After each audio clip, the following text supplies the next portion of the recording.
Hi, welcome to Soulful Liberation's Author Talk. Are you looking to publish your book?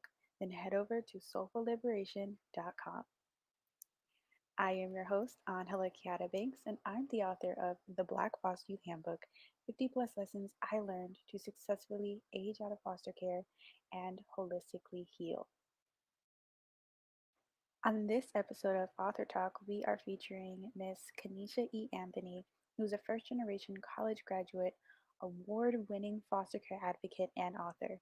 She's known for being resilient, bold, and she's an outspoken activist utilizing her experiences to empower others.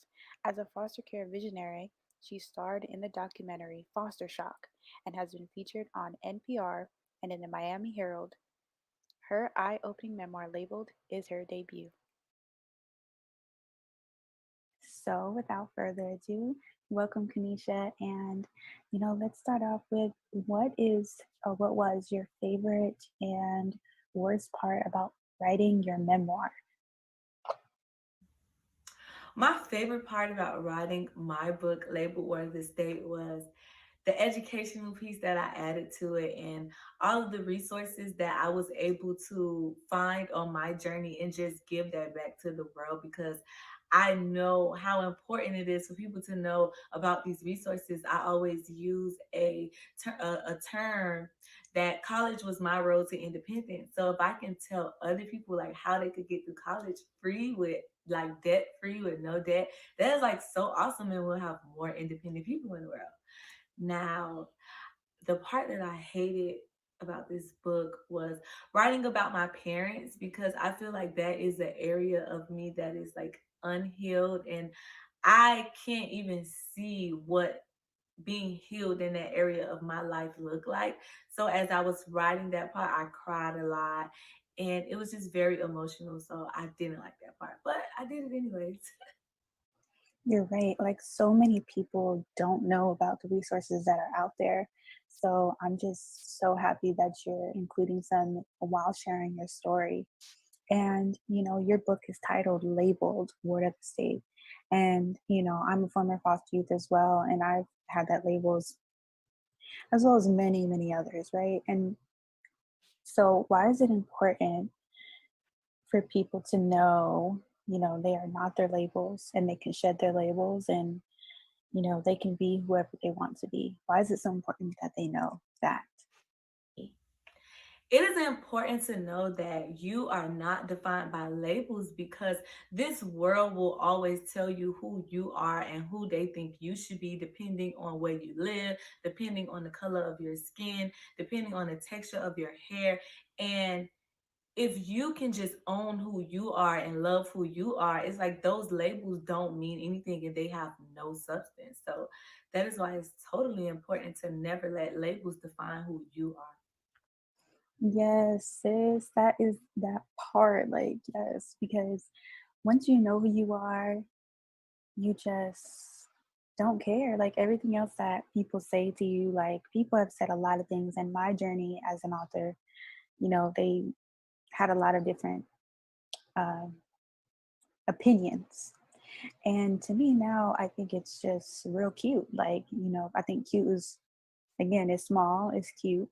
So to me, anything that someone says to me is cute. Even like, when self sabotage and stuff comes up in my head about anything I want to do, like when I wanted to launch my um, publishing business and to publish authors' books, and when I wanted to start my coaching business, those, little cute things start coming up like, oh, who are you to do this? And why do you think you can do that? And, what do you mean you're going to charge that much? And like all these different things.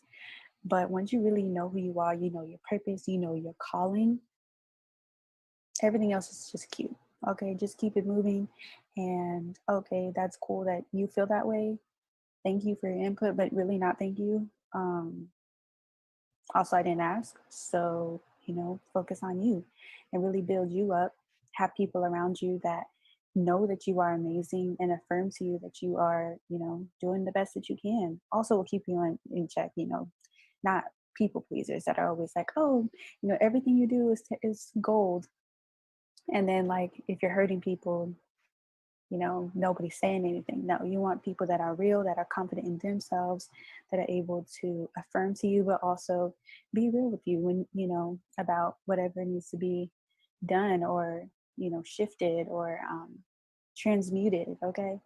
Alchemized. So I appreciate that, Kanisha. Yes. And my other question would be, why why is it important and what does it look like to step into your power?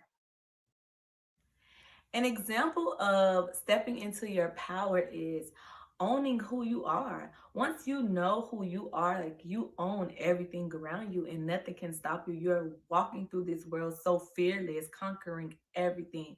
I think that's the first step to owning your power is to owning who you are and loving yourself, flaws and all. Absolutely, absolutely. Well, when I was writing the Black Foster Youth Handbook, which it's more so a guide and it has different lessons. It has over 50 lessons, and I broke it up into more sections.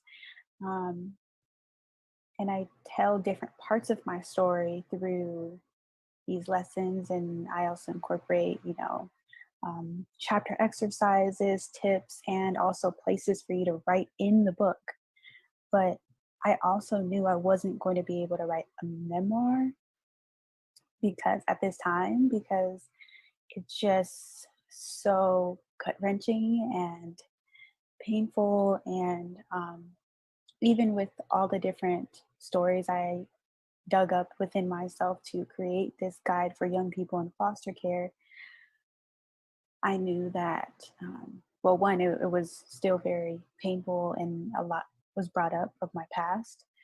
But also, I just knew that if I wrote a memoir, that was just going to be a whole other level of, stuff, right? That's coming up and I'm having to like sift through it all. So, for others that are looking to write a memoir, I do plan on writing a memoir later on in my life, maybe in my 40s. um, but for those that are looking for like tips and stuff like that, what were some of the self care? Because, you really got to take care of yourself in order to publish that. Like, first, you have to be okay with the fact that, all that's in it, and then just giving it, to the world to be able to learn and heal and, get the resources like you were talking about earlier. So, what were some of the self care tips that you used in order to help you get through writing the book and also like just being okay with publishing it? A few self care factors that I incorporated into my life while writing such a vulnerable piece of art was number one, I went to therapy before I started writing because I felt that I had to address all of the things that I was hiding before I can share these vulnerable parts of me with the world. The second thing I did was I excluding myself from toxic environments. So everything that I felt like was triggering to me and that I didn't feel like was going to help me on my journey of writing this book and healing and definitely digging into my scars, I removed myself from that.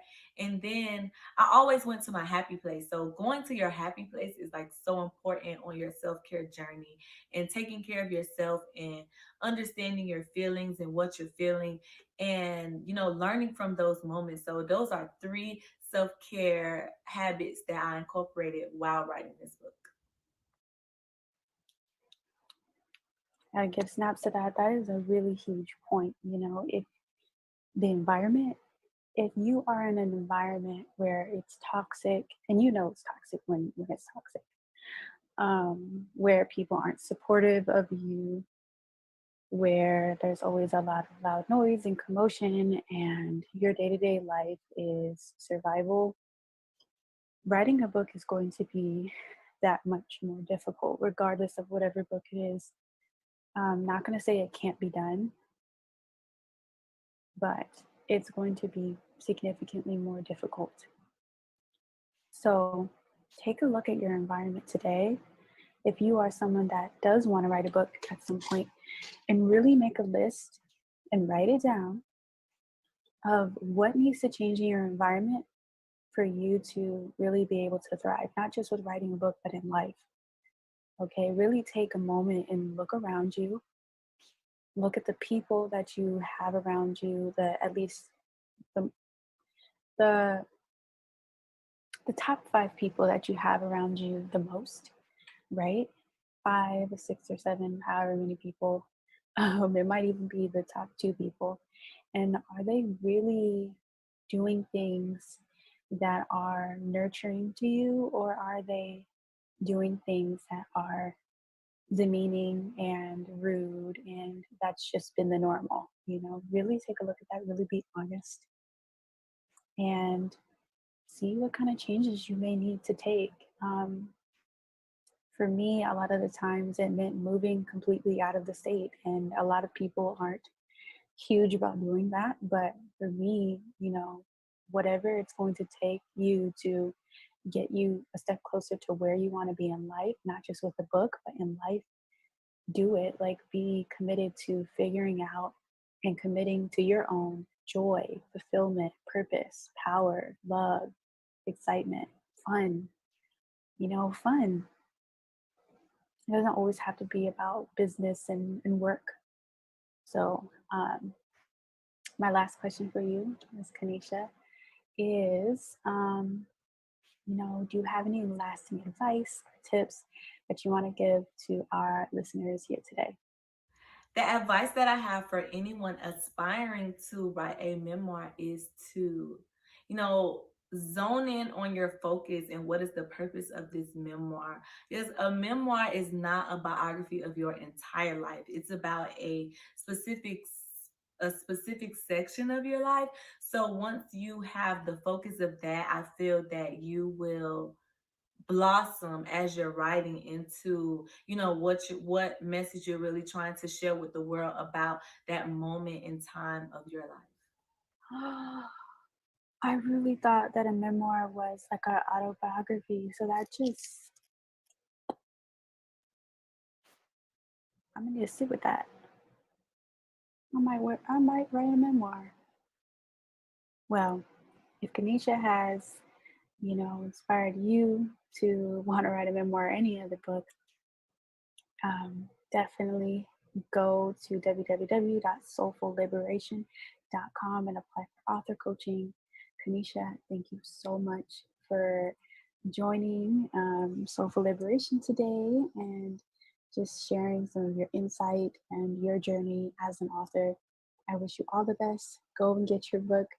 Um, Grab a copy, which is labeled Word of the State, which I believe is on Amazon as well. It's also on her website, um, KenishaAnthony.com, I believe. And you can follow her on Instagram, and also the book, I think it's at labeled as well, on Instagram. So check her out, grab a copy of Labeled, and can't wait to see you all on our next author talk. Peace.